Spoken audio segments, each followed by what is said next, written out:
Welcome to the Imperfect Activist, a new podcast on the Be the Change Media Network. The Imperfect Activist talks all things youth activism, advocacy, and change-making.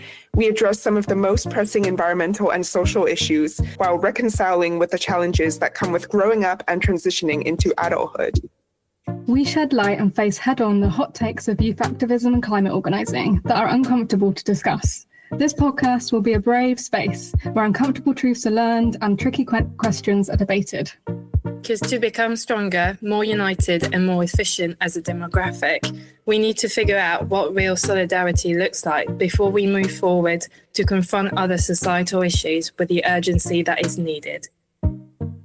The Imperfect Activist follows the belief that we don't need 100 perfect activists, but millions of imperfect ones.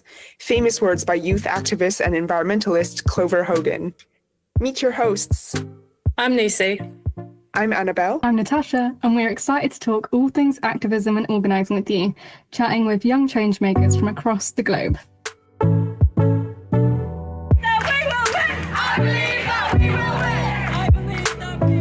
We don't need 100 perfect activists, but millions of imperfect ones. Young people, well, we're the future. We've got everything to fight for.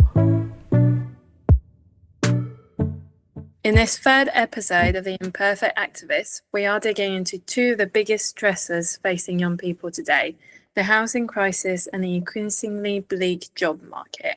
From sky-high rent and unlivable wages to unpaid internships and zero-hour contracts, this episode explores how these economic realities are shaping our generation's future and sense of hope. We unpack the day-to-day realities of navigating adulthood in 2025, where landing a full-time job doesn't guarantee financial independence and where renting a room, let alone buying a home, feels out of reach for many. As youth activists, we reflect on how this affects our mental health, our activism, and our long-term dreams, and ask honestly, where do we go from here? Yeah, that's a great intro. Yeah, it's a good question. Yeah, I feel like it's really hard to chat about, I think, because it's like something that everybody thinks about, isn't it? I think whether, you're an activist, quote unquote, or not, like we've all got to, live somewhere and, have a job and pay the bills. And yeah, it's something we've all got to do. I live in one of the most expensive cities on earth, being in London. So of course, rent is a massive pay that I need to take out of my check every single month. It's nearly half of it. I went to my grandma's house yesterday. She lives in the UK, and she told me, "Oh, Lucy, how much are you paying rent?" And I was like, "Oh, £800." And she looked at me and she said, "Oh, a year?" And I was like, "No, Grandma." No, she's 96. It was another era, but I was like, "No, a month." And she was like, "Oh, that's why young people can't afford homes." But yeah, even my 96-year-old grandma does know the actual truth about it now. But it is hard to actually put half of your salary into rent for just a bedroom. I don't even have a flat or studio. It's a house share with 4 other people, and I still pay £800, which is massive. And it should not cost that much to just basically live somewhere. Especially as a young person, you start with low salaries and things like that. So you can't expect everyone to actually pay that ludicrous amount to rent, and then just buying a home. It's a dream, I think, for most young people now. It's like an utopian dream that's far away and you can't really reach it. Mm-hmm. And I think a lot of young people probably feel almost cheated, right? Being able to attend post-secondary education or go to university is already such a privilege and an honor. And then to graduate from that and then realize that, it's still hard to get a job. And even when I do get a job, it's still not enough.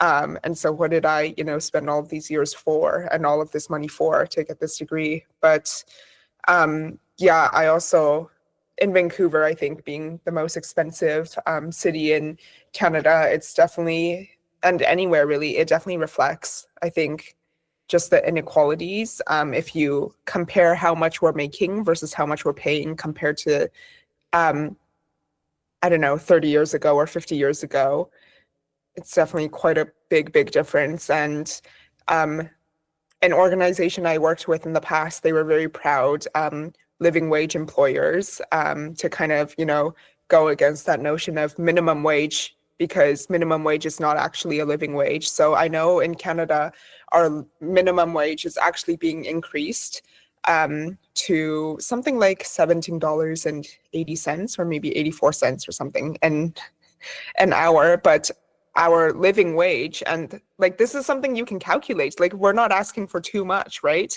This is something you can calculate. Our living wage in Vancouver is over $27 an hour is what you'd need to be making to live comfortably. And so yeah, it's ludicrous.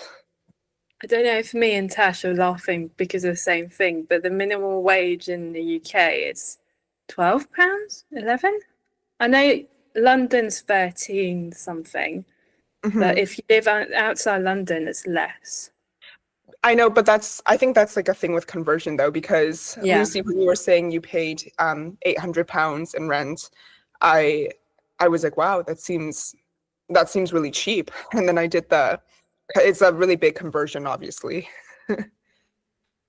Yeah, I think the dollars to pounds more of that doesn't matter. Yeah. But when you just say it like that, we're like, oh. But yeah, you're totally right. Yeah, I think for me, like, I mean, you two obviously both live in very like expensive capital cities, and yeah, I did live in London for a bit. I went to university in London, and one of the reasons that I actually moved out of London after university was because of like how expensive it was. One of many reasons, but yeah, and especially like I, did a degree in the arts, which I don't regret. I'm very proud of that. But obviously, like, it's arguably harder to get work or like a consistent work straight out of uni. And yeah, so it wasn't very feasible to do that unless, I don't know, I was living off my parents' money and things like that, but that's just not an option for me. And yeah, and I grew up kind of from working class, no income background, and I've kind of grown up in rented accommodation in the UK. And gosh, I grew up like just at the mercy of landlords, really. And like, yeah, it's not great. It's kind of a bit of a trauma in a way, like growing up and living in so many different places, because like landlords would say like, you've got to leave, we're selling this house, you've got to move to different places and things like that. And just like no one around me, like this idea of buying a house, like what is that construct? Like no one around me has done that or is doing that, or like distant friends maybe have done because they've like say got parents who can lend a hand, and that's great. And but yeah, so there's definitely like shame around it, I definitely think, for young people particularly, because it's like you're just kind of stuck in this loop, and you're just kind of stuck in this like, well, if you don't have parents to support you, then it's like, you know what I mean? But me myself, I think I wouldn't want that anyway. I really like my independence. But yeah, after university, I moved back home to my family home, and yeah, so I'm very grateful that I'm able to do that. And I do feel very privileged to be able to do that, because lots of people can't. And so I obviously pay less rent because of that, which is really lovely. So when I've been trying to like sort out work after university, yeah, I'm very, very privileged position to do that. But at the same time, it's very frustrating because like I don't want to be here, not to be rude to my family or anything, but like I want to move out so desperately. But it's just so hard because now I'm in this kind of catch-22 loop of this, like, how do I get out? And like, yeah. Anyway, I could go on all day with a bit of a rant about it, but I think it's just like, that's not what we're saying, is it? That's not a single, like, that's not an individual thing. Like, I feel like we're all having the same, like, we're all experiencing the same thing, like, across the world, like, we're in different countries. And yeah, It really is across hard, the isn't board. it? Yeah, and I completely resonate with you. I also moved home, like back in with my parents after I graduated from university because I mean, in Vancouver, it just seems like a stupid financial decision, right? To try to rent out your own place when your family home is right there. And it's crazy that, you know, we are recognizing our privilege and saying, oh, we're, you know, so lucky that we're able to do that and move back in with our parents.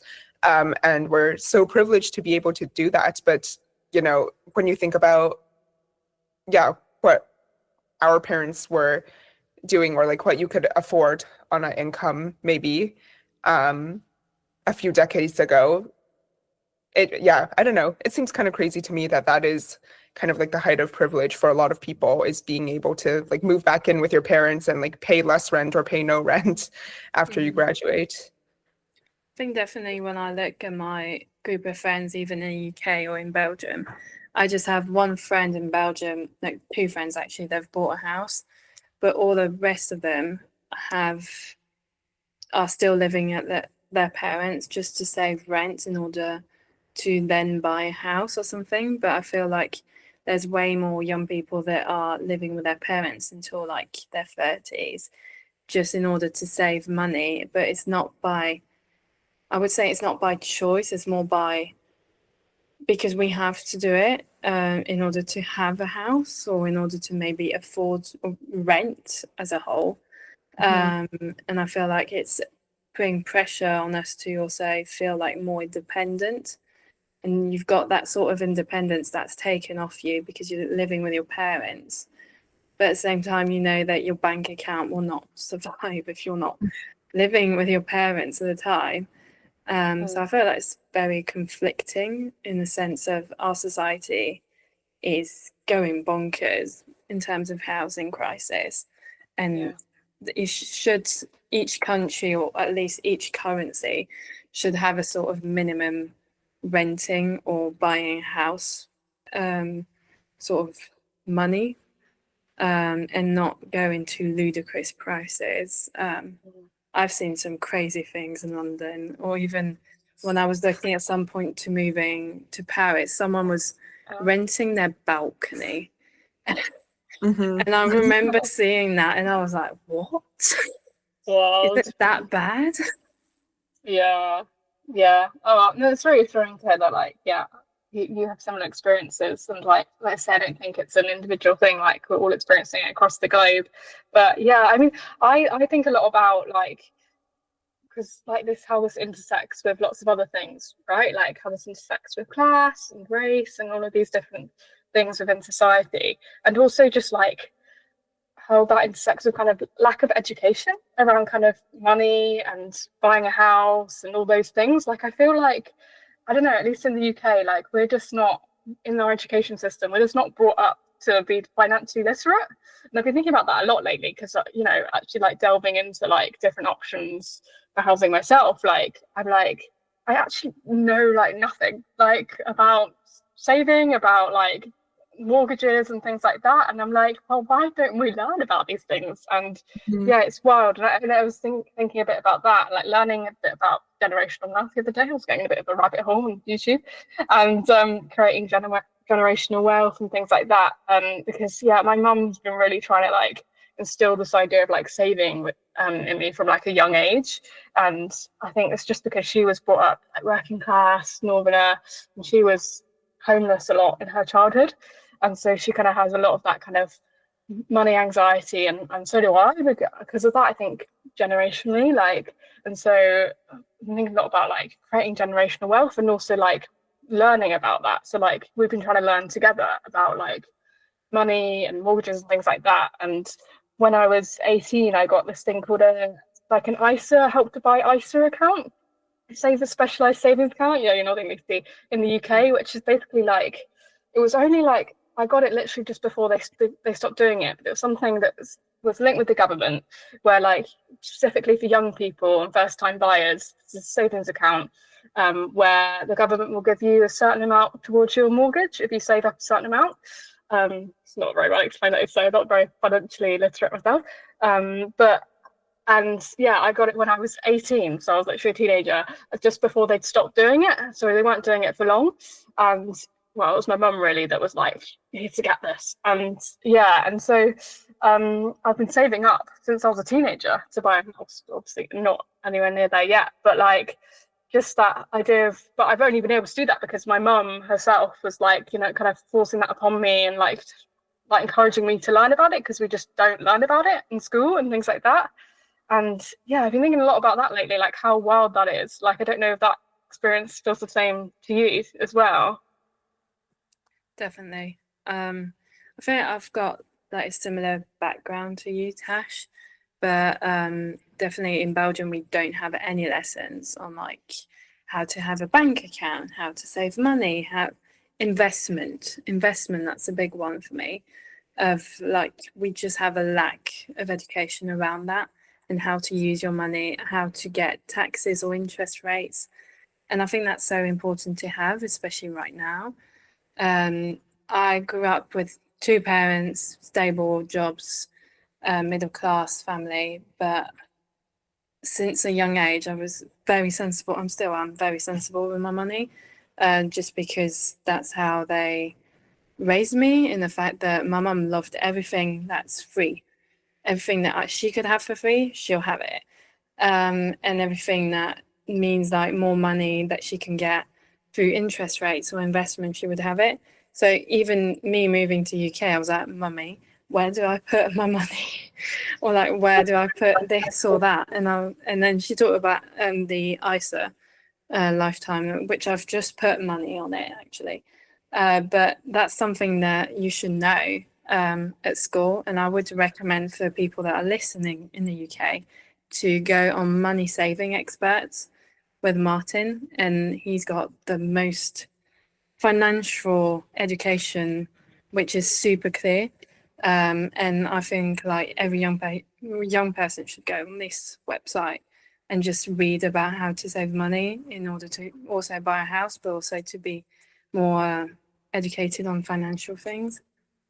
I think you raised a really good point, and I was kind of also going to say something similar to that is we don't learn about, like in Canada here, we have tax-free savings accounts, we have like investment plans for people who are trying to buy their first home, and we have all of these like, or I don't know, retirement savings plans, but we don't learn about those in school. So it's interesting that the government has set up these systems to help out with Canadians' like finances, but that we're not learning about these in school. We don't even learn how to pay taxes. And so I think, yeah, maybe there's a gap.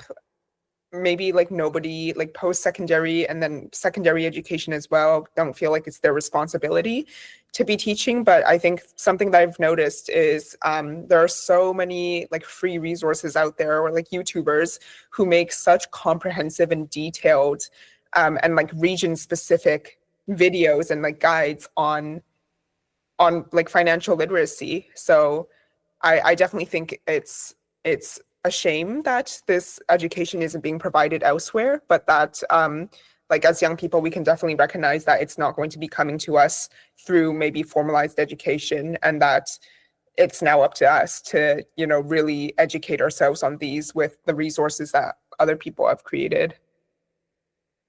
Yeah, definitely. I think definitely like it's clearly, I think personally, maybe it's part of a bigger system, like you say, that's connected to other things as to maybe why we don't learn about that. Just maybe thinking, you know. But yeah, like it's up to us really to think about that and get ahead of the game. And I think like I watch all these YouTubers and things like that, and it's always like, you know, the younger you are, the better. Like get started as soon as you can, thinking about saving and investing and all these things. Like, yeah, definitely, it's the ball's in our court, which is sad that it is that way. But I do feel like, yeah, encourage others to do so, and also just to not feel anxious about it, because having to live your life like that, feeling like so anxious and so like caught in this kind of state of anxiety around it, like, you know, I kind of aspire to at some point in my life be somewhere in my, you know, life where I'm not anxious about it, you know, hopefully one day, you know. And I think that all comes with knowledge, and knowledge is power and all of that. But yeah, I guess also we want to talk a bit about like the job market and kind of our experiences with that, and like Yes. it's all kind of connected, isn't it? Like our kind of struggles as kind of young people and people that kind of maybe want to work and socially engaged work, particularly kind of navigating the job market at the moment. Yeah, how will you find that? I mean, I guess it's a bit of a teaser to future episodes as well, but it can be very mentally taxing to work in this space, because not only are you not able to provide a living where you're able to, you know, like move out or like rent somewhere reasonable for yourself, but then it's also recognizing that like social impact and environmentalism and these things are all being underfunded.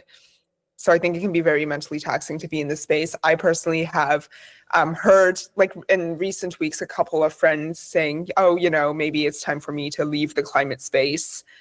There's no work to be found here. It's also very just emotionally draining to always be like shouting so loud in the space and the feeling like nobody outside of the space is hearing it. And so, yeah, it connects to a lot of things. I don't know about you, Lucy. What are your thoughts on that?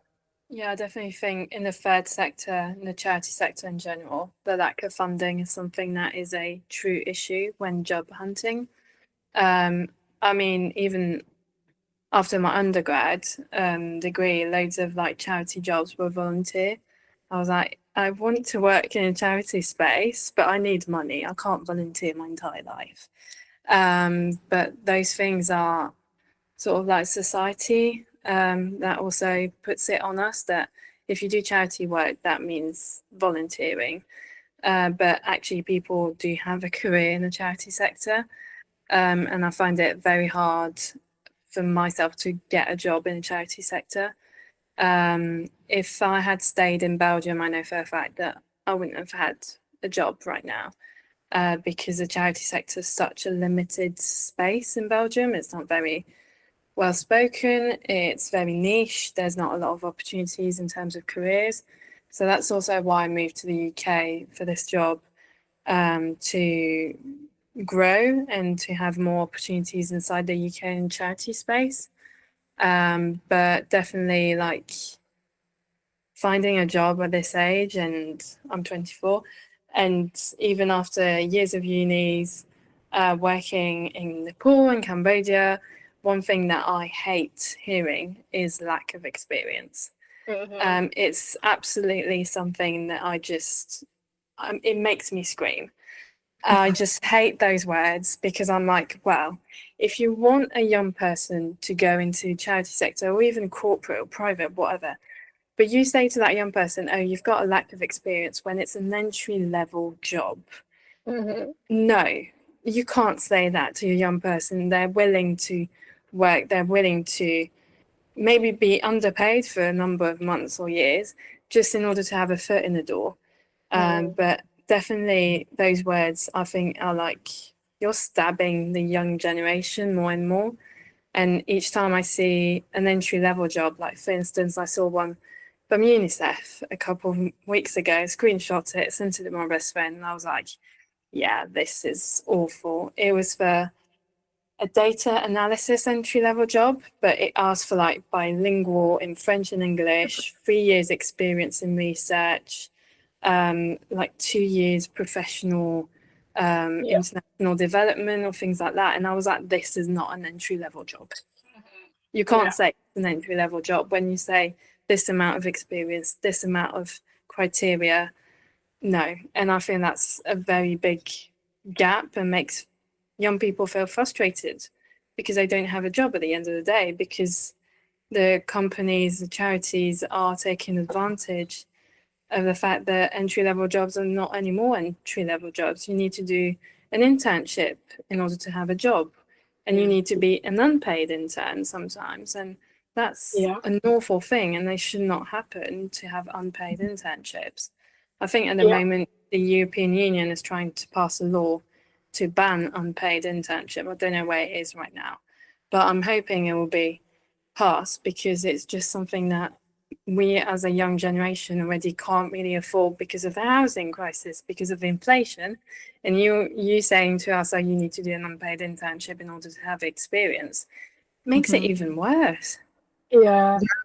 It's like another one. It's like, isn't it? Like I was nodding to you the whole time then, because yeah, I mean, well, a few months ago I was on the job search grind, and yeah, it's just like, I feel like where we are as well, like in our careers as young people, we're in this kind of weird place in our early 20s of like, we have a lot of experience. I think us generally have a lot of experience in like with our background in activism and things like that too, but like it's not enough for like entry-level jobs where the pay is quite frankly shit, excuse my French, but they're asking for like so many things, and it's wild because like I've done about 4 or 5 now unpaid internships at uni and after uni, and I'm like, when is it going to be enough? Like what you still say that I haven't got enough experience in some scenarios, and it's like, that's just crazy, because actually I do need to just like pay the bills at some point. Like, it's kind of wild, and it does feel like a privilege to be able to even do unpaid internship and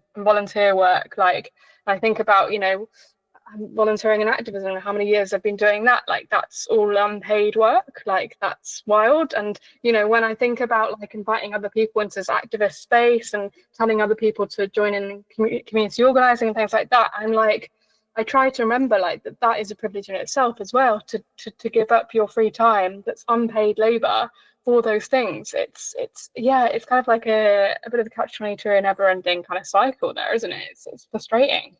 Yeah. Yeah, I completely resonate with that. Even if the internship wasn't unpaid, sometimes it's a bit wild for me to think that when students aren't in the academic school year, the entirety of summer, they're doing an internship so that when they graduate, they have enough experience to get an entry-level job. I myself, as well as like most of my friends, you know, we're not planning vacations during the summer and things like that. We're like recruiting and looking for jobs during the summer so that we have enough experience on top of the degree that we're studying for.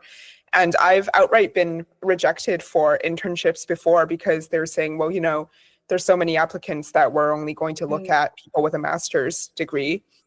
And so I'm like, okay, so the first university degree isn't even the milestone anymore for an internship. Like, sometimes you need a master's degree to have an internship at a lot of the places that at least I've seen postings for.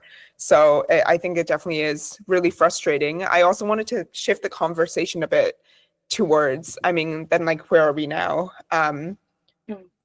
in this system? Like, how do we find our place? I know, especially in community organizing, social impact in the climate space, like mutual aid is a really big topic that is like woven within a lot of the themes that we're like advocating for. And I know maybe a few of you can speak to things like youth-led unions and advocacy and like co-living models, but yeah, I mean, it's very tiring because like this is now another task for us to tackle, but it's, you know, been this way throughout history where there have been people fighting for like the rights that we enjoy today, and like what are we going to do, or what can we do or are doing, I guess, to fight for a better future for ourselves and I guess like future generations. Definitely think like in terms of like youth advocacy on those subjects, there is opinions that are being heard, but not enough to the higher power level of like government and things like that. Or like I've said to my grandparents sometimes, like, during their generation, they fought for major rights like women's rights and human rights and things like that. But they still had a job because they just wanted a job, and they just got the first job. And then most of them, like including my own parents, have stayed in the same job for the past 20 years. And I feel like our generation now is more looking into our voices being heard in the workspace, us being valued, and us having the space to professionally grow, and not just to have a job. We want to grow. And I think that's the most like serious things that a lot of young people are searching for. A lot of young people are not going to stay 20 plus years in the same company and the same charity And I feel like we have a hunger to just grow and learn as much as possible, learn new things. I love being put in like uncomfortable situations or challenges just because I know that's where I learn the most, and that's where I will thrive the most because I'm learning something. And I feel like in the job market right now, when you actually have a job, most of the time entry-level jobs or the young person in a charity will do all the work that is very fundamental to a charity, but is not really valued, and you feel then devalued because you know you're not going to grow professionally. And I feel that's a major barrier for a lot of young people. And that's also why there's a lot of turnover in some charity sectors or private corporate, because when you feel like you can't go up the ladder or you can't have your professional growth in a charity, then you're going to leave and try and find something else where you feel like, yeah, this I can do, this I can grow on. And I think that's also the difference in generation, whether as before you would just stay in the same place and just not really have your voice being heard. But our generation is more like, if something is not right, I will say it, and I need some things to be done in order for it to be right. If not, I'm leaving. No, yeah, I definitely agree. And yeah, thanks for shifting the conversation there, Annabelle, to the kind of hopefulness, because I think that's really important. And I think you raised some really good points, Lucy. And I agree. I think our generation, there's definitely a shift. Like it feels like we want to live life a bit more, right? And we are a bit more brutal in our way of thinking and a bit more like, you know, we want to get what we need to get. Like, you know what I mean? If something's not right, something doesn't feel right, we're going to leave. We're going to seize another opportunity. You know, we're going to go travel the world. I mean, yeah, exaggerating a bit there, but maybe. You know, and I do feel like that, and I feel like that's exciting. And I think, you know, earlier when we were saying that like we're not alone, and you know, it's not great that we all feel in the same position. But at the same time, we are all in the same position. And I think that kind of brings us together. And that kind of, like you say, that mutual aid between people, you do see that a lot. And I think that within like our kind of community organizing spaces, like, you know, I've had so many different opportunities, like freelance opportunities and just different opportunities and like ways of living because of the connections I've made through organizing and things like that. Just because of, you know, that idea of mutual aid and, you know, unions and community organizing and advocacy, and yeah, and different ways of thinking. I think we're starting to think more like that. I think, like, you know, I feel like for a lot of us in this space, like we are more aware of like the reality of the situation in terms of like where we're at, you know, as a society in terms of far right politics kind of growing, but also like we're on a planet that's burning, right? And you know, we need to adapt to that. And we also, you know, yeah, we just need to think about things a little bit differently because the world's changing. And yeah, and I've been kind of involved in organizing locally around like the tiny house community and things like that, like different ways of living, like, which was exciting. And I think, yeah, I'm excited to see where that goes in the next few years, to be honest, as a society, because there is those ways of thinking. I don't think we necessarily hear about them in the media, but I think there is that grassroots organizing going on in different towns and different cities all over the world. Yeah, different kind of co-living. I know there's lots of different queer spaces in different parts of the world where, you know, the queer community are coming together to kind of co-live and, you know, buy big pieces of land and, you know, community living, tiny house communities, things like that. And that seems really exciting. And because I think it doesn't have to be one way. Like we think about buying a house, you know, renting out, becoming landlords, and just this ever-ending cycle. And I think our generation is a bit more innovative than that, a bit more like, you know, a bit more savvy. And I'm excited to see where that kind of goes as the years go on, really. Yeah.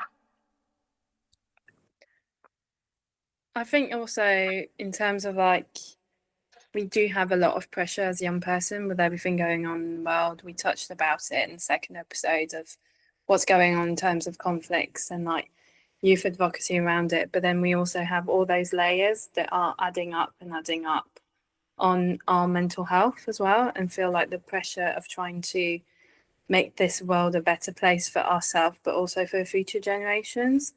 And just having this pressure to just make it more livable, more accessible, having more opportunities for us to grow, and having more opportunities for us to actually make a decent living and have a good life and a work-life balance as well. I think that's really important for us in terms of like our well-being and just being happy with ourselves. Yeah, definitely. I think obviously this is very like light touch on these things that we've been talking about today, but we just kind of want to start the conversation, I think, with this podcast. And this podcast is just kind of around like, you know, it's called the Imperfect Activist. It's just about like trying to do our best in the world, and but also like touching on the things like we have today, like housing and the job market, which are just things that we all face, and struggles that we all face that we feel we don't really talk about them in these kind of activist organizing spaces, because we just don't really talk about those things, but those things are hard too. So hopefully, like, if you're listening, then you feel a bit of solidarity there and a bit of like community there, that you're not alone in those things that we don't really talk about, kind of the mundane things that are hard, just kind of paying the bills, paying the rent, getting on the job ladder, the career ladder. And I hope that brings a bit of reassurance to some other young people listening, that like sometimes just trying to get a job and pay the rent is enough, apart from all these other things like saving the planet and all of that on top of it.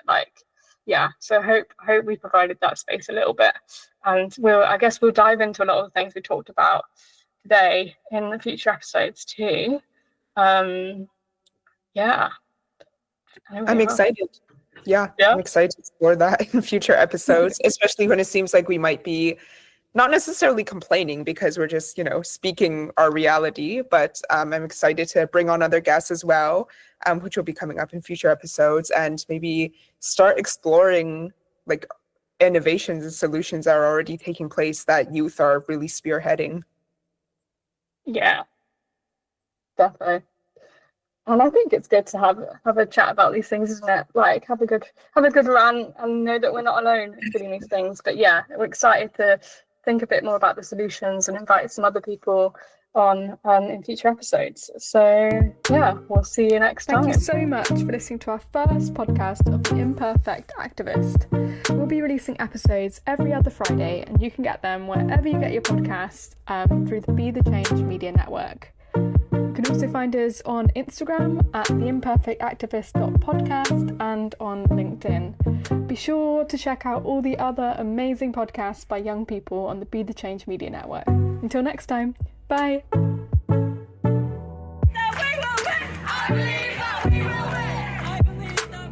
We don't need 100 perfect activists, but millions of imperfect ones. Young people, well, we're the future. We've got everything to fight for.